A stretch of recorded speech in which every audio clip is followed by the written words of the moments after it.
जिला स्तर में ठिकादार महासंघ साधारण परिषदर बैठक पर विभिन्न ब्लॉक में आरंभ होईछि साधारण परिषद बैठक और कर्मकर्ता चयन। सेहीपरि आज नाउगां ब्लॉक में ठिकादार महासंघर साधारण परिषद बैठक और कर्मकर्ता चयन शिखरघाट चिंगुड़िया तोटा निकट में अनुष्ठित हो जाइछि।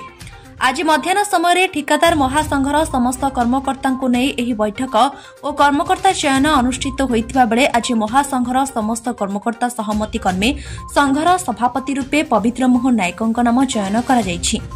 और उपसभापति रूपे अमरेश्वर दास, संपादक रूपे देवप्रसाद लिंका और कोषाध्यक्ष रूपे देव मुदुली नाम को चयन करा। अन्यपटे एही महासंघरे नाउगां ब्लॉकर समस्त ठिकादार माने उपस्थित रही किपरि भाबे आगामी दिन में महासंघ को सुदृढ़ करा जाई परिबो और अत्यधिक लेस टेंडर न पकाई भल भाबे जेपरि कार्य को करा जाई परिबो से संबंध में समस्त संकल्पबद्ध होइथिले। नहीं आमर 17-11 तारिख में आमर बसला जगतसिंहपुर जो साधारण कमिटी बसला कंट्राक्टर मानकर सेठी फाइनाल होता जे आमर सेठू स्वर उत्तोलन है से सब ब्लॉक रे हम कमिटी करा ब्लॉक रे मीटिंग करा ब्लॉक नाउगां ब्लॉक जगतसिंहपुर जिलूर यहाँ प्रचार करा जे कि ठिकादार संघ आउ लेस जीवे ना समस्ते शेड्यूल रेट पकेबे